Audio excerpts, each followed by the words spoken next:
Welcome to The Explorationist, where history and mystery meet and adventure begins. I'm your host, and today we embark on the very first episode of our journey together. This show isn't just about the stories of exploration, it's deeply personal for me. I've spent decades working in the field as a surveyor, navigating uncharted terrain and diving into the fascinating world of maps, measurements, and boundaries. My journey began in 1976 with Chevron Geophysical, working on seismic crews in Western Canada. Back then, I taught myself to survey, calculate, and reduce data, a task that required precision and patience, especially before Canada adopted the metric system. I had to learn to work in both imperial and metric systems, adapting to new tools and techniques as they emerged. When I started, we used transits and rods to measure the land, and I witnessed the dawn of technology that revolutionized the industry: laser measurement units and programmable calculators. By the early 1990s, GPS was changing the game, and I dove headfirst into mastering it, using this groundbreaking technology on complex 3D and 2D seismic projects, including heli-portable operations in rugged terrain. Surveying didn't just keep me close to home, it took me across the globe. From mapping the entire island of Trinidad to cutting jungle trails in search of oil and gas, I've worked in some of the most challenging environments on Earth. I've honed my skills in Yemen, Mexico, South America, Asia, the Middle East, Europe, and Africa. Along the way, I taught local workers how to use compasses and GPS, blending traditional tools with cutting-edge technology. In my travels to over 50 countries, I've faced dangers, negotiated with governments, sheikhs, and even rebels, and taken on roles that spanned from surveyor to navigator to hydrologist, mapping ocean floors, and training others in advanced surveying techniques. I eventually became a country manager and operations manager, overseeing multi-million-dollar projects from inception to completion. Through it all, my work has been fueled by a relentless curiosity and a love of exploration. So when I call myself an explorationist, it's not just a title. It's a reflection of a lifetime spent pushing boundaries, both literal and figurative. And that's what this podcast is all about: uncovering the stories of the people, tools, and systems that have shaped our understanding of the world. In this premiere episode, we're diving into a topic that's both fascinating and foundational: the origin of some of the common units of measurement used in parts of North America, and some of the most famous surveyors and navigators. Surveying has a deep connection to the history of North America, shaping its boundaries and enabling exploration. Some of the most influential figures in American and Canadian history were surveyors, using their skills to map uncharted territories and define the lands we know today. 3 of the 4 men immortalized on Mount Rushmore began their careers as surveyors. George Washington, the first president of the United States, started as a surveyor at the young age of 17. His work as Virginia's Surveyor General gave him first-hand knowledge of the frontier, which later influenced his leadership during the American Revolution and presidency. Thomas Jefferson, another Mount Rushmore figure, championed surveying and exploration, supporting the Lewis and Clark expedition to map the newly acquired Louisiana Territory. Abraham Lincoln, the 16th president, balanced his surveying work with roles as a lawyer and postmaster, contributing to the growth of Illinois. The 4th Mount Rushmore figure, Theodore Roosevelt, though not a professional surveyor, played a pivotal role in exploration. After losing his 1912 presidential bid, Roosevelt embarked on an expedition to South America, where he helped map the River of Doubt, now called the Roosevelt River. His journey through the Amazon stands as a testament to his adventurous spirit and dedication to exploration. Surveying in the United States has deep roots, with pioneers like Daniel Boone, who was self-taught yet critical in resolving settlers' land claims. Benjamin Banneker, a self-taught African-American mathematician, brought exceptional talent to the task of mapping Washington, D.C., contributing significantly to the design of the nation's capital. Meanwhile, Henry David Thoreau, though known primarily as a writer and philosopher, used surveying to support his observations of nature, documenting the New England landscape in his works. In Canada, surveying went hand in hand with exploration and fur trading. David Thompson, often regarded as one of history's greatest geographers, mapped over 1/5 of North America with remarkable precision, focusing on the Columbia River Basin. His contributions were instrumental in opening the West for trade and settlement. Simon Fraser, another explorer surveyor, navigated and established trading posts along the river that now bears his name in British Columbia. Their work built upon earlier efforts by Jacques Cartier and Alexander Mackenzie, who pushed Canada's boundaries to the Pacific and Arctic Oceans, respectively. These individuals, whether surveyors by profession or necessity, demonstrate that surveying was more than a technical skill. It was a critical tool for nation building. Surveyors shaped the physical and political landscapes of North America, often venturing into uncharted territory to establish boundaries, create maps, and open new frontiers. The story of surveying is not just one of measurement and maps. It's a tale of adventure, innovation, and determination. Through their efforts, surveyors bridge the gap between the known and the unknown, providing the foundation for exploration, settlement, and governance. Their legacy lives on in the borders we recognize today and the enduring maps that guide our understanding of the world. The evolution of units of measurement is as intricate and storied as the boundaries they've been used to define.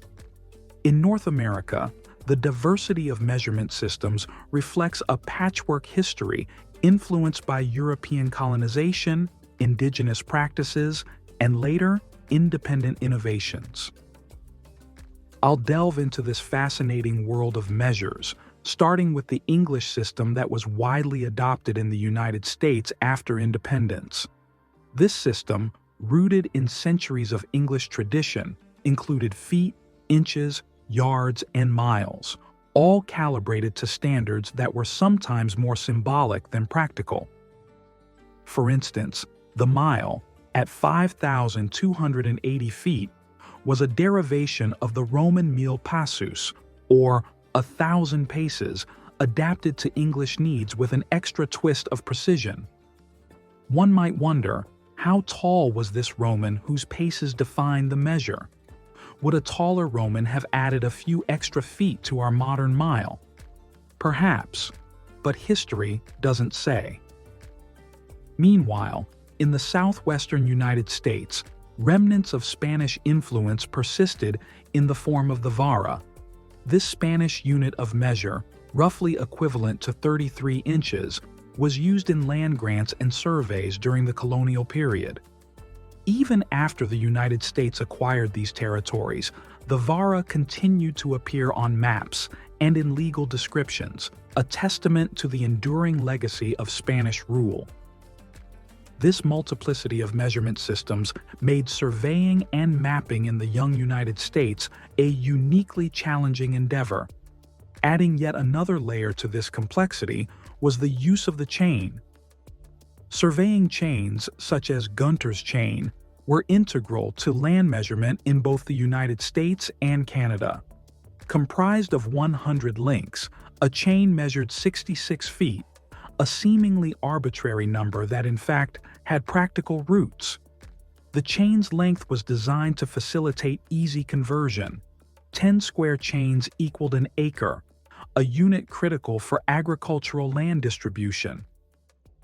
In Western Canada, where I conducted much of my surveying work, township plats often use chains as the standard unit. Roads were laid out every mile east and west and every 2 miles north and south, creating a grid system that remains a hallmark of Canadian land organization.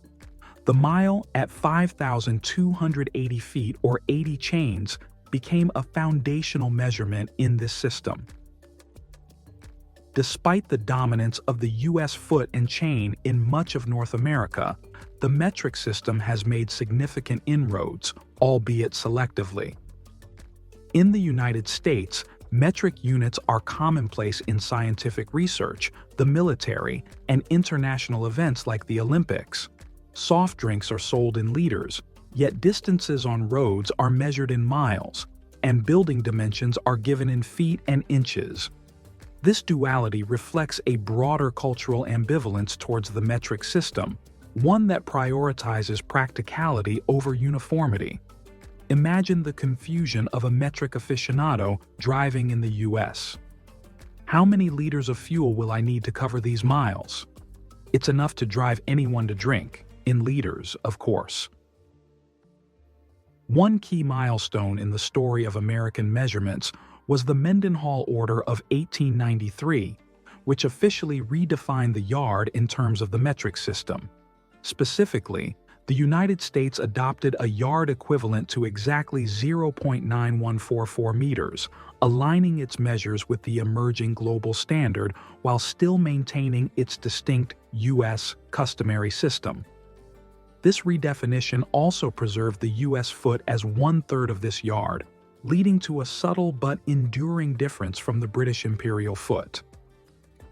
The imperial foot, adopted in 1824, was slightly longer than its U.S. counterpart, with 1 U.S. foot equaling approximately 0.999998 of an imperial foot. This fractional difference might seem trivial, but over large distances, such discrepancies can add up, posing challenges for surveyors and engineers alike. Benjamin Franklin's time in France brought another fascinating chapter to the measurement saga. Franklin, who lived in France from 1776 to 1785 as an ambassador during the American Revolutionary War, was deeply influenced by Enlightenment ideals, including the push for universal standards. During this period, the French were developing the metric system, with the meter defined as 1/10,000,000th of the distance from the North Pole to the equator along a meridian passing through Paris. This attempt to root measurement in the natural world was both ambitious and groundbreaking. Though early calculations of the Earth's curvature introduced some inaccuracies. Franklin's exposure to this system sparked his interest, and he became a quiet advocate for its adoption in the United States. However, his efforts faced resistance from a population still recovering from the Revolutionary War, wary of adopting French innovations over established practices. Surveying, as a profession, has always required a flexible approach to measurement.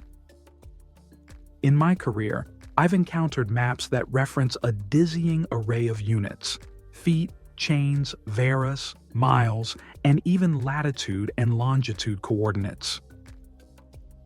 Each unit carries its own history and context, requiring the surveyor to be not just a technician, but also a historian of sorts. For example, the grid systems of Western Canada, based on the Dominion Land Survey, still use chains as a fundamental unit, a practice that links modern surveying to its 19th century roots. The 66-foot chain is a personal favorite of mine, not only for its historical significance, but also for its practical utility. Its length, 1/10 of a furlong, harks back to medieval agriculture, where furlongs were based on the length of a furrow a team of oxen could plow without resting. This agricultural heritage, underscores how deeply units of measure are intertwined with the needs and technologies of their time. Similarly, the mile's 5,280 feet is a blend of Roman and English traditions, a reminder that even our most familiar measures have ancient origins. Did medieval farmers argue over furrow lengths? Probably not. But I'd wager a few oxen might have had opinions. As we navigate the modern world, it's remarkable how these old systems persist, often alongside newer innovations. The metric system, with its elegance and universality, may dominate globally, but in North America, the foot, chain, and mile remain deeply ingrained. This coexistence of systems is both a challenge and a strength, offering a rich tapestry of history for those willing to explore it. For surveyors like me, these diverse units are more than just tools. They're gateways to understanding the stories of the lands we measure. Every vara on a map, every chain stretched across a field, and every mile of road tells a story of human endeavor and adaptation. As we set out on this journey through the origins of boundaries and the measures that define them, we'll uncover the surprising ways these systems shape our world, from the smallest plot of land to the grandest international border. It's a wonder that we manage to locate anything at all with such a bewildering array of units. Yet it is this very complexity that makes the story of measurement and of the boundaries they create so endlessly fascinating. Join me on the Explorationist as we explore the measures of our world and the people who've wielded them to shape history.